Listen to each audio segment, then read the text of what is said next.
महाराष्ट्रात पुन्हा एकदा पेपर फुटीचा आरोप होतोय।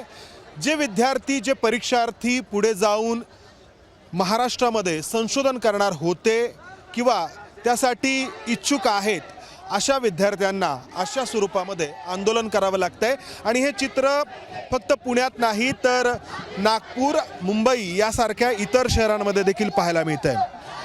बार्टी, महाज्योती, सारथी या संस्था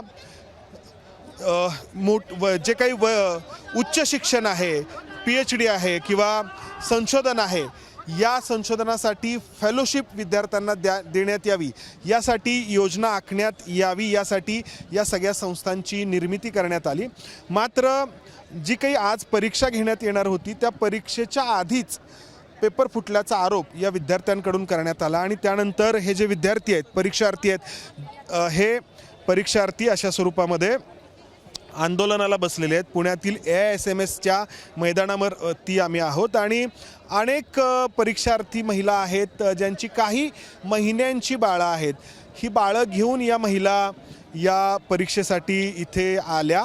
मात्र काय घडलं तुमच्या बाबतीमध्ये? कसं सांगावं सर या सरकारला? आम्ही 24 तारखेला एक्झाम दिली, 2019चा पेपर रिटर्न केला त्याने, ते पेपर पण रद्द करण्यात आला। आज जो पेपर दिला असा ज्या C आणि D ला सील नाही आहे, A आणि B ला सील आहे आणि C आणि D चा पेपर पूर्ण झेरॉक्स पेपर आहे, काही काहीला सील नाही आहे। एवढी सगळी तुम्ही मेहनत घेतली, अभ्यास केला असेल, तयारी केली असेल। सर माझं पूर्ण ऐकून घ्या तुम्ही। 13 आणि 14 क्वेश्चन आहे सर। इंग्रजीचा पूर्ण पेपर ते क्वेश्चन 13 आणि क्वेश्चन 14 वेगळा, मराठीचा पण 13 आणि 14 वेगळा। आम्ही कुठली प्रश्नपत्रिका सोडवायची, मराठी सोडवायची का इंग्रजी सोडवायची? एक तरी ही अन्यायकारक एक्झाम आमच्या सगळ्यांवर लादून ठेवलेत। घर सांभाळायचं, समाज बघायचा का गव्हर्नमेंटला टॅकल करायचं, कुणाला टॅकल करायचं? सर आम्ही इवन एवढे विद्यार्थी इतक्या दुरून येत आहेत, आज संप आहे, कोण कसं जाणार हे ना आहे का काहीतरी? एक तरी हे लोक आमच्यावरती 10 पायऱ्या आम्ही स्टेप्स ओलांडून CET देऊन नेट सेट सगळं देऊन आम्ही इथंपर्यंत येतो सर। चालणी परीक्षा मुलाखतीत देऊन आम्ही इथंपर्यंत येतो। आमचा काय गुन्हा आहे? आमच्यावर काय याने आम्हाला त्रास द्यायचं ठरवलेले आहेत? एक तरी सर सगळ्यात सांगू का, एक मुलांना त्यांना सांभाळून दाखवा। मीच विचारते त्यांना परीक्षा कसं द्यायची राहते। त्यांनी आम्हाला एकतरी UGCच्या अधिकृत नियमानुसार आमची सरसकट फेलोशिप दिली पाहिजे, नोंदणी दिनांकापासून दिली पाहिजे आणि हा सगळ्यांवर होणारा अन्याय थांबवला पाहिजे सर। एवढी कळकळीची विनंती। आता बस झाली सर, आम्हाला थकून गेलो होतो आम्ही सगळे, थकून गेलो। ताई थोडं आवरा स्वतःला, तुमच्याकडे तुमचं बाळ आहे, थोडं आवरा तुम्ही स्वतःला। एक मिनिट तुम्ही आवरा तुमच्या स्वतःला, तुमच्याकडे तुमचं बाळ आहे। जन्मून काय फायदा आहे? उच्च शिक्षण ऐका ना, मला तुम्ही थोडं सविस्तर सांगा की तुम्ही कुठून आलेला आहात आणि या फेलोशिपसाठी तुम्ही कितव्यांदा प्रयत्न करतात? सर आम्ही ऑलरेडी पेट एक्झाम क्लिअर झालेली आहे सर, त्याच्यासोबत सेट एक्झाम जरी क्लिअर केलेली आहे।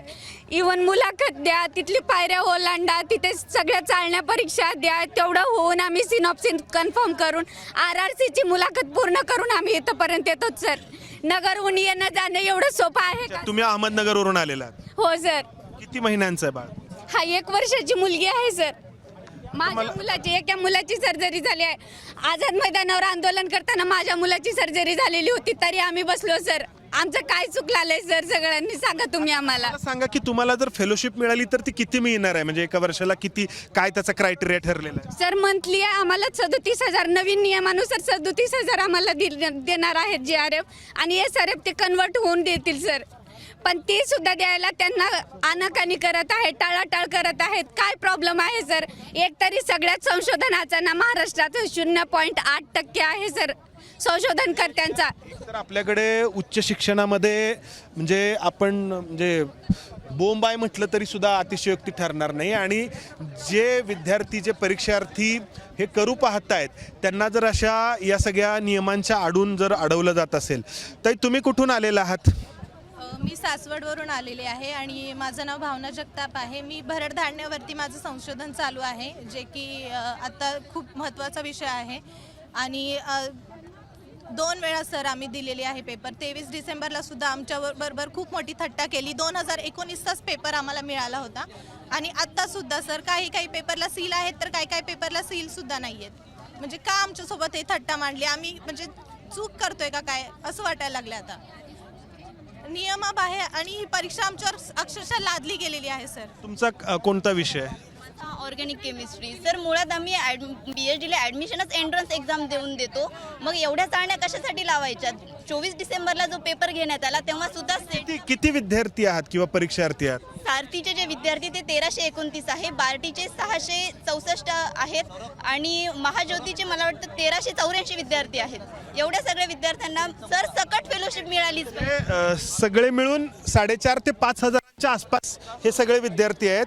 आणि नाही, सारथी, महाज्योती आणि बार्टी या तिन्ही संस्थांमध्ये फेलोशिपसाठी प्रयत्न करणारे जे विद्यार्थी आहेत तर ते साधारणपणे 4,500-5 हजाराच्या 3,500. पण या विद्यार्थ्यांना सरकार फेलोशिप देतो असं तर म्हणतंय, पण त्यासाठी ज्या काही परीक्षा घेतल्या जात आहेत, ही कितवी परीक्षा आहे? ही दुसरी परीक्षा आहे. पहिल्या परीक्षेत पण असंच झालं. पहिल्या परीक्षेमध्ये 2019चा जो जुना पेपर आहे तोच रिपीट करण्यात आला होता. माझी मुळात महाराष्ट्र सरकारला ही विनंती आहे की महाराष्ट्र सरकारने ज्यावेळेस ही फेलोशिपसाठीचे जे जाहिरात प्रकाशित करण्यात आली होती त्याच्यामध्ये कुठेही परीक्षेचा उल्लेख नव्हता. म्हणजे महाराष्ट्र सरकारची अशी भूमिका झाली की हे परीक्षेला घाबरत आहेत. मुळात आम्ही परीक्षेला घाबरत नाही आहेत, पण जी परीक्षाच घेणं मुळात चुकीचं आहे. आणि विद्यापीठाला तुम्ही 10 दिवस देत आहे, फक्त 10 दिवसात विद्यापीठ काय करणार आहे? मला एक प्रश्न याच्या निमित्ताने पडला आहे की तुम्ही ज्यांनी अर्ज केलेला आहे किंवा अप्लाय केलेला आहे त्या सगळ्यांना फेलोशिप द्या असं तुम्ही म्हणताय, मग ते कसं देणार? ते काहीतरी त्याला निकष असायला हवा ना. निकष त्याच्यामध्ये लिहिले, जाहिरातीमध्ये स्पष्ट निकष असे आहेत की त्यांची मुलाखत घेतली जाईल आणि तज्ज्ञ व्यक्तींकडून मुलाखत घेतली जाईल. त्या विषयाचे स्पेशल लोक असतील. म्हणजे उदाहरणार्थ तुम्हाला हिस्ट्रीसाठी तुम्ही अप्लाय केलं असेल तर हिस्ट्रीचे तज्ज्ञ प्राध्यापक लोक असतील, ते तुमचा इंटरव्ह्यूज घेतील, ते तुमच्या प्रपोजलवरती मुलाखती झालेल्या आहेत. झाल्यात नाही, मुलाखतीस पात्र अशी यादी प्रसिद्ध करण्यात आली. त्याच्यानंतर 4 महिन्यानंतर यांनी ठरवलं की एक्झाम. सर प्रथमतः आम्ही तुमचे सर्वांचे आभार मानतो. नाही, ठीक आहे, पण मला एक प्रश्न आहे की आता फेलोशिप द्यायची तर काहीतरी निकष लागतील ना, की कोणाला द्यायचे? बघा, सरसकट जो कोणी अप्लाय करेल, आता तुम्ही म्हणजे PhD करता, तुम्ही सेट जे काही आधीच्या परीक्षा त्या पास झाल्यानंतरच, क्वालिफाय झाल्यानंतरच तुम्ही PhD करण्यासाठी पात्र ठरलेला आहात आणि तुमचं म्हणणं आहे की त्याच्यावरतीच तुम्हाला फेलोशिप द्यावी, वेगळी परीक्षा द्यायची गरज नाही. म्हणणं काय की वेगळी पण ती पण अशा पेपर फुटीमुळे या अगोदर सरकारने सरसकट फेलोशिप दिलेली आहे. दुसरी गोष्ट म्हणजे सरकार आज जी एक्झाम घेते, या एक्झाम याच्या अगोदर पेट असेल, सेट असेल, नेट असेल, या परीक्षा आम्ही देऊन आलोय. त्याच्यानंतर RRCला सामोरं गेलोय, तिथं RRC दिली, त्याच्यानंतर आमचं PhDला रजिस्ट्रेशन झालंय.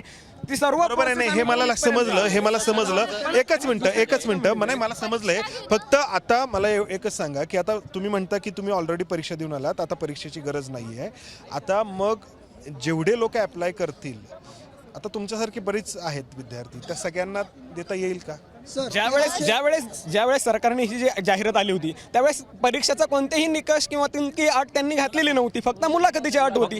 मग मुलाखत कॅन्सल करून त्यांनी परीक्षा का ठेवली? कारण ही नियमात नव्हती ना त्यावेळेस. माझं थोडक्यात मला असं म्हणायचंय सर, तुम्हाला परीक्षा घ्यायची घ्या, सरसकट देता येत नाही, पण कधी जेव्हा तुमची अगोदरची जी ऍड निघलेली तिला तुम्ही परीक्षा लावू शकत नाही. तुम्ही येणाऱ्या विद्यार्थ्यांसाठी परीक्षा लावा ना, किंवा आर्थिक नुकसान होतंय शासनाचं. आणि आणखी एक मुद्दा सर, महत्वाचा मुद्दा की OMR शीटवरती कॉन्फिडेन्शियली मेंटेन होत नाहीये, त्याच्यावरती नाव लिहिण्यात येतंय. नाव OMR शीटवरती कशासाठी? जर तुमचा नंबर लिहिताय तुम्ही तर आमच्या हॉल तिकीटवरती ऑटोनॉमस बॉडी आहेत. ऑटोनॉमस बॉडी ह्या कॉन्स्टिट्युशनली त्यांची परीक्षा, त्यांचे अधिकार सर सरकारच्या अधिखताखाली नाही, ते तरी सुद्धा यांनी परीक्षा घेतलेली आहे. म्हणजे ऑटोनॉमस बॉडी म्हणजे हे त्यांनी ठरवायचं असताना सुद्धा सरकार ठरवतंय, हे खूप चुकीचं आहे. त्याच्या विरुद्ध 2019 पासून तर 2022 पर्यंत त्यांनी सर्व विद्यार्थ्यांना सरसकट दिली आहे ना.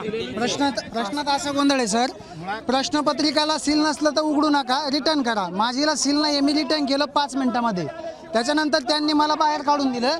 हे माझा अर्ज आहे, त्यांनी कुठलाही ते मला रिस्पॉन्स दिला नाही. परंतु मी मला जे टीचर होते त्यांच्याकडून मी पर्यवेक्षकाकडून साईन घेतली आणि त्यांना पेपर मागे दिला आहे. परंतु मला बदली पेपर दिले आणि परीक्षा देता नाही आली. तर आपण जर पाहिलं तर या विद्यार्थ्यांची मागणी आपल्या लक्षात आली आहे की सरसकट या विद्यार्थ्यांना फेलोशिप मिळावी अशी त्यांची मागणी आहे. आणि यामुळं पुणे असेल, नागपूर असेल, या सर्व शहरांमध्ये परीक्षा केंद्रांवरती हे सगळे परीक्षार्थी जे आहेत ते बहिष्कार टाकून बाहेर आलेले आहेत. आपण काही वेळापूर्वी पाहिलं होतं की अनेक परीक्षार्थी महिला आहेत की ज्यांच्याकडं त्यांची काही महिन्यांची बाळं आहेत आणि या बाळांना घेऊन या महिला इथे परीक्षा देण्यासाठी आलेल्या आहेत. आणि महाज्योती, बार्टी आणि सारथी या 3 संस्थांमध्ये मिळून 3,500 ते 4,000 विद्यार्थी या फेलोशिपसाठी प्रयत्न करत आहेत. मात्र त्यापैकी निवडक असे विद्यार्थी निवडायचे असं धोरण ठरवण्यात आलं आहे, ज्याला या विद्यार्थ्यांचा आक्षेप आहे. कॅमेरामन विजय राऊत सह मंदार गोंजारी, ABP माझा, पुणे. ABP माझा, उघडा डोळे बघा नीट.